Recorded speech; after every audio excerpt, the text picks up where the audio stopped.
요즘 중동에서 들려오는 협상 소식에 다들 안도하는 분위기인 것 같아요. 그렇죠?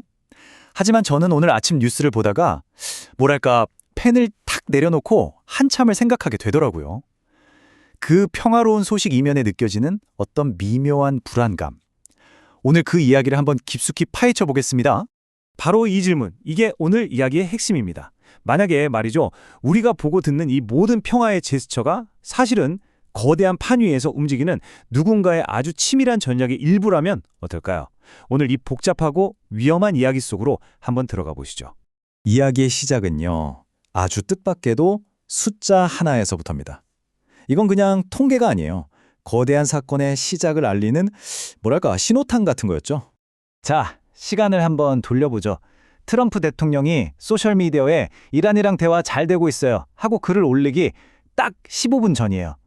바로 그 직전에 누군가가 유가가 떨어질 거라는데 어마어마한 돈을 겁니다. 그리고 트윗이 올라오자마자 거짓말처럼 시장이 그대로 반응하죠. 이 모든 게 단 15분 만에 일어난 일입니다. 5억 8천만 달러, 우리 돈으로 하면 약 7천억 원이 넘는 돈입니다. 이게 솔직히 단순한 우연일까요? 아니면 사전에 정보를 알고 한 행동일까요? 보통 비즈니스 세계에서 이런 기가 막힌 타이밍은 절대 그냥 만들어지지 않거든요. 자, 바로 이 지점이 정말 흥미로운데요.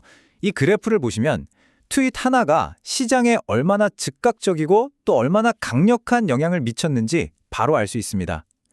유가가 무려 11%나 떨어졌어요. 이런 언론이요, 이런 예측 불가능해 보이는 움직임을 두고 카오스 이론이라고 이름 붙였어요.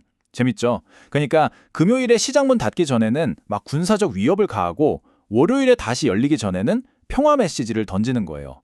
일부러 시장을 막 흔들어서 그 사이에서 이익을 챙긴다는 분석이죠. 이게 참 씁쓸한 대목인데 누군가에겐 비극인 전쟁이 또 다른 누군가에겐 수익률로 계산되고 있다는 거잖아요.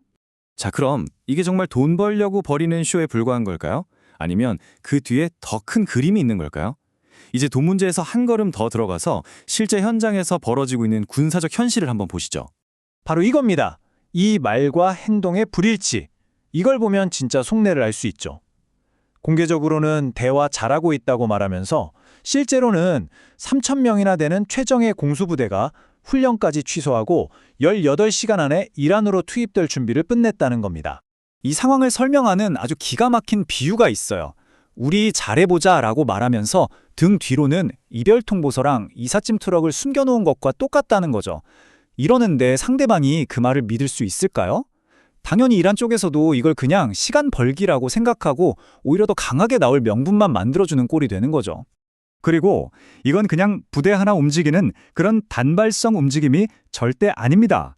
보세요. 이미 5만 명의 미군이 중동에 쫙 깔려 있고 거대한 강습 상륙함들이 작전 지역으로 이동하고 있어요.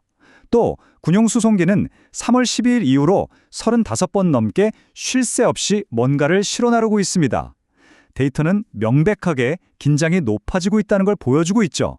근데 이 게임이 이제 미국이랑 이란 둘만의 싸움이 아니게 됐습니다. 주변국들까지 이 소용돌이 속으로 점점 빨려 들어오면서 판이 훨씬 더 커지고 복잡해지고 있어요. 지금까지 어떻게든 중립을 지키려던 사우디아라비아랑 아랍에미리트가 움직이기 시작했어요. 이게 아주 중요한 신호죠. 사우디는 미군이 자국 기지를 쓸 수 있게 허가해줬고 UAE는 이란 기업 자산을 아예 동결시키는 것까지 검토하고 있습니다. 왜일까요? 바로 전 세계 에너지의 생명줄인 호르무즈 해협이 막힐 수도 있다는 위기감 때문이죠. 결국 자기들도 이 게임에 뛰어들 수밖에 없게 된 겁니다. 자, 그러니까 핵심은 이겁니다. 이게 더 이상 두 나라만의 문제가 아니라는 거예요. 전 세계의 에너지 그리고 경제 전체가 걸린 거대한 생존 게임이 되어버린 거죠. 지금 우리는 마치 짙은 안개 속을 걷는 것 같아요. 한쪽에서는 협상이라는 희망을 이야기하고 다른 쪽에서는 전쟁이라는 공포가 다가오고 뭐가 진짜인지 알 수가 없죠.